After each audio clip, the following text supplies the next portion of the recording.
بسم اللہ الرحمن الرحیم۔ سن 2004 میں میری صدر مشرف کے ساتھ آخری ملاقات آرمی ہاؤس میں ہوئی تھی۔ ہم 4 گھنٹے اکٹھے بیٹھے تھے اور پورے پاکستان اور خطے کی دفاعی صورتحال پر میں نے اپنا تجزیہ ان کو دیا تھا۔ اس میں نے ان کو بالکل واضح بتا دیا تھا کہ آپ کے خلاف ایک بہت بڑی تحریک شروع ہونے والی ہے اور آپ کو پاکستان کے اقتدار سے ہٹا کر آپ پر مقدمے قائم کیے جائیں گے اور ایسی حکومتوں کو لایا جائے گا جو پاکستان کو تباہ و برباد کر کے رکھ دیں گی۔ ظاہر ملک کے صدر کے لیے، جو کہ آرمی چیف بھی ہوں، یہ بات ماننا تقریباً ناممکن تھا۔ انہوں نے اس کی وجوہات مجھ سے پوچھی، جہاں اور پورا تجزیہ میں نے ان کو دیا۔ اس میں سب سے بڑی وجوہات یہ تھی کہ آپ نے پاکستان کے ایٹمی پروگرام کو رول بیک نہیں کیا، بلکہ اس کو اور ڈیولپ کر رہے ہیں۔ آپ نے اسرائیل کو تسلیم نہیں کیا، آپ نے عراق فوجیں نہیں بھیجی، اور اس طرح کے کچھ اور، جس طرح ان کو شک ہے کہ آپ پاکستان افغان طالبان کے ساتھ ابھی بھی گہرے روابط رکھتا ہے اور ان کو بچا رہا ہے، جو کہ ہم کر رہے تھے۔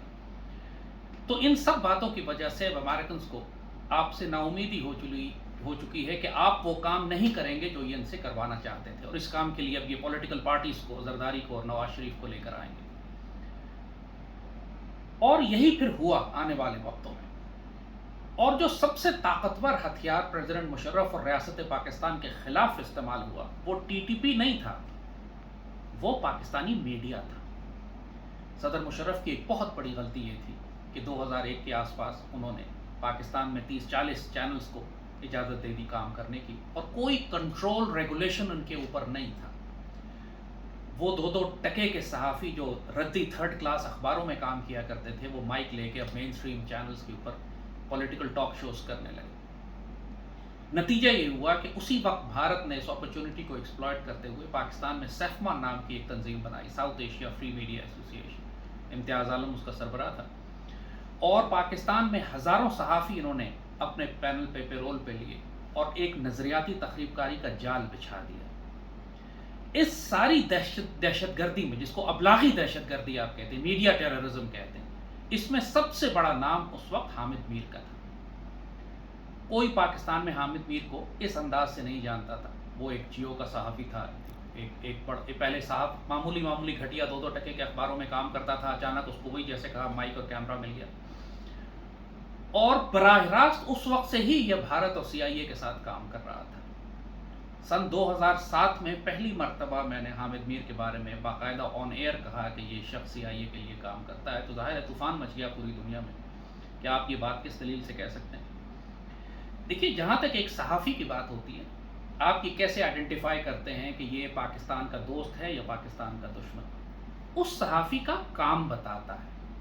جب عین میدان جنگ میں آپ اپنی فوج پر حملے کریں، اس وقت جب پاکستان آرمی دشمنوں سے، خوارج سے، بی ایل اے سے، ٹی ٹی پی سے جنگ کر رہی ہو، اس وقت جب آپ پاکستانی فوج کی پشت پر حملے کریں، قوم کی نظریاتی تخریب کاری کریں، قوم کو یہ بتائیں کہ پاک فوج اپنے لوگوں کو مار رہی ہے اور دہشت گردوں کو نہیں مار رہی، پاک فوج انسانیت کے پر مظالم کر رہی ہے، ہیومن رائٹس وائلیشنز کر رہی ہے، جینوسائیڈ کر رہی ہے، جب کوئی صحافی یہ بکواس کرنے لگے مین سٹریم میڈیا پہ، تو آپ کو سمجھ جانا چاہیے کہ یہ شخص ایک غیر ملکی ایجنڈے پہ کام کر کے پاکستان کی جڑیں کاٹ رہا ہے۔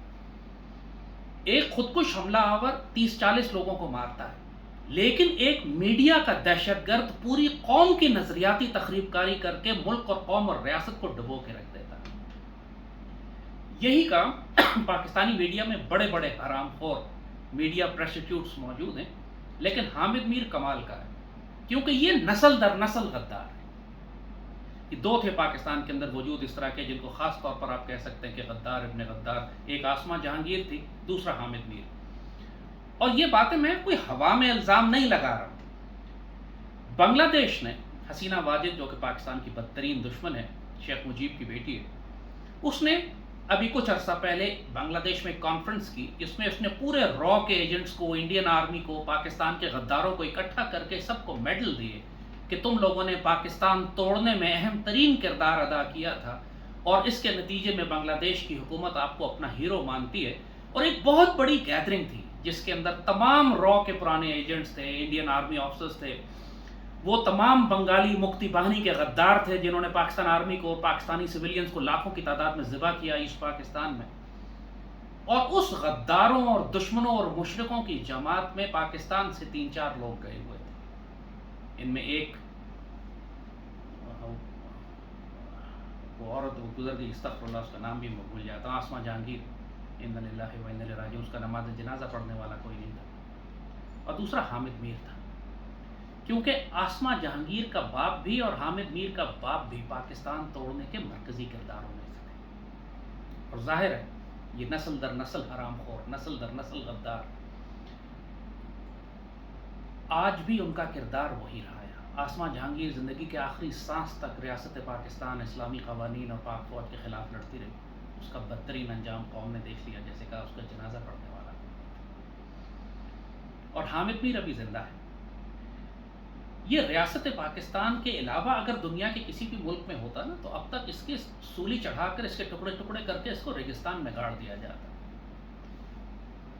یہ شخص جو عین میدان جنگ میں یہ کہے کہ پاکستان آرمی، جب بلوچستان میں آگ لگی ہوئی ہے، جب بلوچستان میں پاکستان آرمی دہشت گردوں، بی ایل اے کے اور ٹی ٹی پی کے ٹیررسٹ کو کنٹرول کرنے کی کوشش کر رہی ہے، اس وقت یہ میڈیا پہ آ کر یہ کہے کہ پاکستان آرمی بے گناہ بلوچوں کو ہیلی کاپٹروں سے نیچے پھینک رہی ہے، اور اس وقت جب یہ کہے کہ Pakistan army T T P کے دہشت گردوں کو نہیں مارتی، یہ تو صرف بے گناہ مسلمانوں کو قتل کر رہی ہے، لوگوں کی ایسی ذہن سازی کہ پوری قوم دہشت میں مبتلا ہو جائے کہ پاکستان آرمی کتنے مظالم کر رہی ہے۔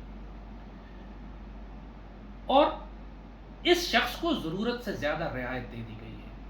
یہ نظریاتی دہشت گرد ہیں، یہ ایک فرد نہیں ہے، یہ پورا نظام ہے، اس کے اندر جیو گروپ لیڈ کر رہا ہے، برسوں کی بات ہے، آج کی نہیں ہے۔ پورے پاکستان، جیسے کہا سیفما کے نام سے، ساؤتھ ایشیا فری میڈیا ایسوسی ایشن کے نام سے دہشت گرد تنظیم پوری میڈیا کی موجود ہے پاکستان کے اندر جو یہ کام کر رہی ہے۔ پاکستان میں کسی غدار کو آج تک سزا نہیں دی گئی۔ کیا اس کا مطلب ہے پاکستان میں کوئی غدار نہیں ہے؟ ظاہر غدار تو ہیں، لیکن ان کا احتساب نہیں ہے۔ اگر کسی پہ غداری کا سیاسی الزام جھوٹا لگا دیا جائے تو اس کا مطلب یہ نہیں ہے کہ ملک میں اصل غدار موجود نہیں ہے۔ پاکستان کے اندر نہ ہم نے 71 کی وار کے غداروں کو سزا دی، نہ اس کے بعد کے آنے والے وقتوں کو۔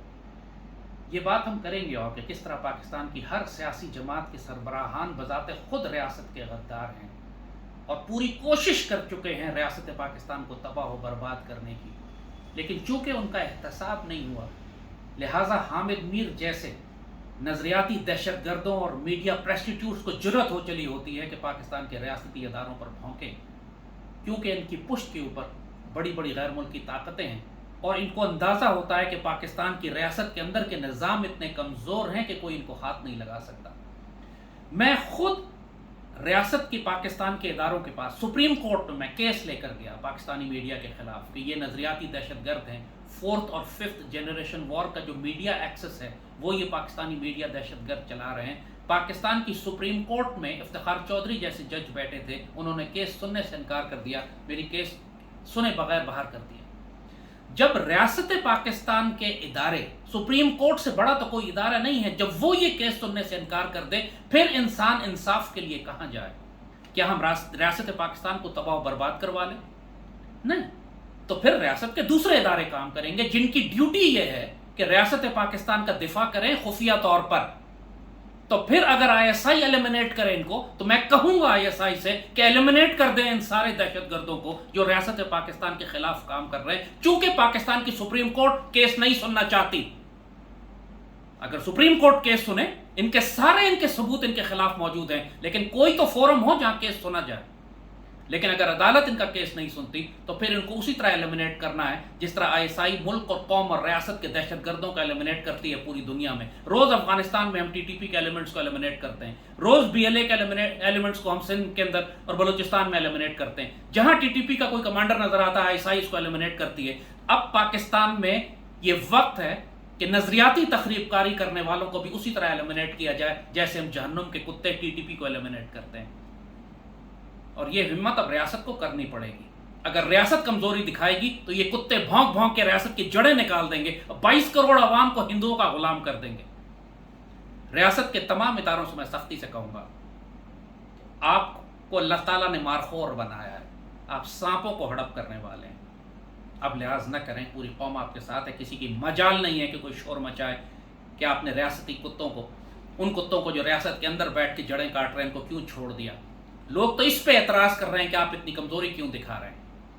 یہ وقت ہے کہ پاکستان کی پوری ریاست اب اکٹھے ہو، اپنی طاقت کو جمع کرے، اور جس طرح ہم نے ٹی ٹی پی اور بی ایل اے کو ایلیمنیٹ کیا، اس طرح ہم پاکستانی میڈیا اور سیاست کے اندر موجود دہشت گردوں کو بھی اسی طرح ایلیمنیٹ کریں، ورنہ پاکستان کی ریاست کو اللہ نہ کرے اتنا بڑا خطرہ ہو جائے گا چند غداروں اور بغیرتوں کی وجہ سے، جیسے ان کے باپوں نے 71 میں ایسٹ پاکستان توڑا تھا۔ اللہ پاکستان کا حامی و ناصر ہو، پوری قوم پاک فوج اور ISI کے ساتھ کھڑی ہے، ایلیمنیٹ کریں ان کو، کسی کی مجال نہیں ہے کوئی اعتراض کرے۔ اگر کوئی اعتراض کرتا ہے تو پہلے افتخار چودھری کو سولی چڑھائیں جس نے کیس سننے سے انکار کیا تھا، عدالتوں میں لے کے جائیں کیس ان کے خلاف، کیوں نہیں سنتے ہیں؟ پاکستان آرمی اور ISI کا مینڈیٹ ہے یہ کہ دشمنوں کو ایلیمنیٹ کریں، چاہے ظاہری طور پر کریں یا خفیہ طور پر کریں۔ پاکستانی قانون اور آئین میں ان کو اجازت ہے اس بات کی۔